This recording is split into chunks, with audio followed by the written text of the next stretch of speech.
విషయంలో మనము చెప్పవలసిన ప్రతి మాట చెప్తున్నటువంటి మాట ప్రతి మాట గ్రహించాలి.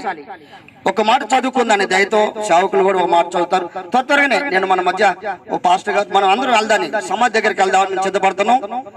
యోబు గ్రంథము 7వ అధ్యాయము 1వ వచనం ఒకసారి చదవండి. యోబు గ్రంథము 1వ అధ్యాయము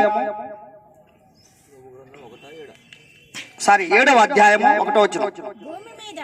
భూమి మీద నరుల కాలము యుద్ధ కాలము కాదా? వారి దినములు కూలివాని దినముల వంటివి. పరమ తండ్రికి స్తోత్రం. భూమి మీద పుట్టిన ప్రతి మానవుడు, ఇంత ముందు అయ్యగారులు చెప్పారు, ఒక మానవుడు గాలి వంటి వాడని. ఒకడు అదే విధంగా ఐదు భాగాలు గాడ్సన్ గారు చెప్పారు.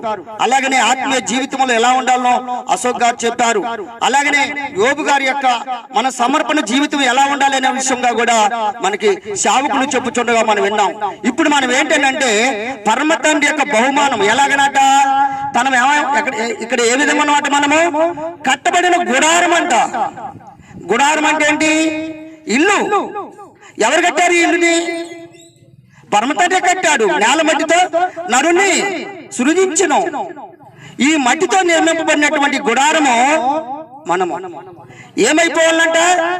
ఈ భూమి మీద ఏ గుడారమై ఉన్నటువంటి సర్వ మానవ యావత్తై ఉన్నారో వారి ఈ లోకములు ఏమైపోవాలంట? శిథిలమైపోవాలి. కారణం ఏంటో తెలుసా? ఈ గుడారము మనకు వదలకపోతే నిత్యరాజ్యం మనకు లేదని వాక్యం తెలియపరుస్తుంది. అలాగనే ఒక మాట యోబు గ్రంథము 18వ అధ్యాయం 6వ వచనం కూడా దయతో కొన్ని తప్పక చదవాలని ఆశపడుతున్నాను. 18వ అధ్యాయము 6వ వచనం బాగా గమనించాలా. ఈ గుడారములో వెలుగు ఉందట. ఏ విధంగా? యోహాను సువార్తలో 1వ అధ్యాయం 2వ వచనం 2, 3 వచనాలు ఏమంటాడంటే, మొదటి నుంచి ఆది అందు వాక్యము, వాక్యము దేవుని యందు, దేవుడు వాక్యమై ఉండెను. వాళ్ళ తర్వాత ఏం చెప్పాడు? ఆ వెలుగు మనుషులకు జీవమై ఉన్నది. ఈ గుడారములకు జీవం పోశాడు.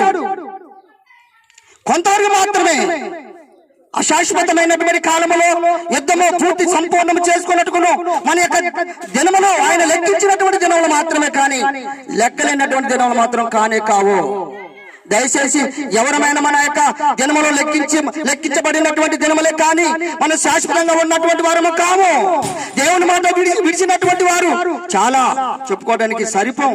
అలాంటి స్థితి కలిగినటువంటి వారే ఉన్నారు.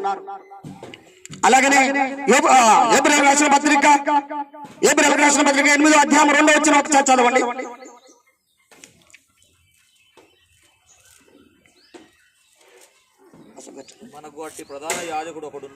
మనకు ప్రధాన యాజకుడు ఒకడున్నారు. ఆయన పరిశుద్ధ ఆలయమునకు అనగా మనుషుడు కాక ఎవరు స్థాపించారట? మనుషుడు కాదు, ప్రభువే స్థాపించాడు నిన్ను. నిజమైన గుడారము అయ్యా పరిచారకుడై పరలోకమందు మహామౌని యొక్క సింహాసనమందు కుడి పార్శ్వమున ఆసీనుడాయన. పరమ తండ్రి స్తోత్రం. ఎవరట? మన కట్టింది ఎవరంట? పరమ తండ్రి. మనం నమ్ముకున్న మన దేవుడు ఏం చేశాడు? మన స్థాపించాడు. ఈ గుడారము మనం ఏం చేస్తాం? ఇల్లు కట్టాలంటే ఏం చేస్తాం? ఒక ప్లాట్ చూస్తాం, దాన్ని చదువు చేస్తాం, సమానంగా తయారు చేసి ఏమన్నా అడ్డుంటే వాటిని తొలగించి ఏం చేస్తాం? ప్రణాళిక ముగ్గు పెట్టి అన్ని రకాలుగా ఏర్పాటు చేసి సిద్ధపడతాం కట్టడానికి. అలాగనే పరమ తండ్రి మన ఏం చేశాడట? ముందే ప్రణాళిక వేశాడు. మానవుని నిర్మించడానికి మంచి ప్రణాళిక వేసి ఉన్నాడు. నిన్ను నిర్మించడానికి ఆయన ఆలోచన లేకుండా లేదు. కనుక మనం ఏమై ఉన్నామో తెలుసా? ఒక్క మాట లాస్ట్ చదువుకొని ముగించుకుందాని. 2వ కొరింథీయులకు రాసిన పత్రిక 5వ అధ్యాయము 1 నుండి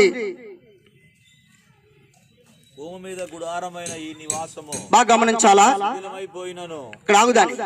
భూమి మీద ఈ గుడారం, ఏ గుడారము? మట్టితో చేయబడినటువంటి ఈ శరీరం, మానవుడిగా వచ్చినటువంటి శరీరము శిథిలమైపోతుంది మాత్రమే. తర్వాత చేతి పని కాక దేవుని చేత కట్టబడినది నిత్యమైనది నివాసము పరలోకమందు మనకి ఉన్నది. పరమ తండ్రికి స్తోత్రం. మన నివాసం ఎక్కడండి? మనం యాత్ర ముగించాలి. నీకు ఇచ్చిన సమయం ఎంత ఉందో ఆ సమయం ముగించాలి. ఎలా ఉండాలా? ఆయన ప్రభుకి ఇష్టలుగా ఉండాలి, నమ్మకమైన వారిగా ఉండాలి, ఆయనకు తగినటువంటి విశ్వాసముగా ఉండాలి తప్ప ఎంత మాత్రము కాదు. అందుకొరకు మనం జీవించడానికి ఆయన ప్రణాళిక ఉన్నాం గనక ఆయన సన్నిధికి నిత్య నివాసములో మనం ఉండాలి అంటే మనం ఏమై ఉండాలట? ఇక్కడ నుంచి మార్చబడాలి. రవి సాధారణమైన వాడు కాదు. ఇప్పుడు త్వరగా తక్కువ సమయంలోనే ఆయన నివాసం ఏర్పాటు చేసుకుంటూ పరమ తండ్రి సన్నిధిలో మనకి ఇంకా సమయం పొడిగించారు. ఇంకెంత కష్టాల పాలు కావాలో అది మనం ఎరగలేదు కనుక ముందు వెళ్ళినటువంటి వారు ధన్యులు. మొట్టమొదటిగా ఆయన లేచినప్పుడు వారు లేస్తారట. పరమ తండ్రి ఈ మాటలు ముగించునుగాక. అలాగనే మన మధ్య ఉన్నటువంటి మరి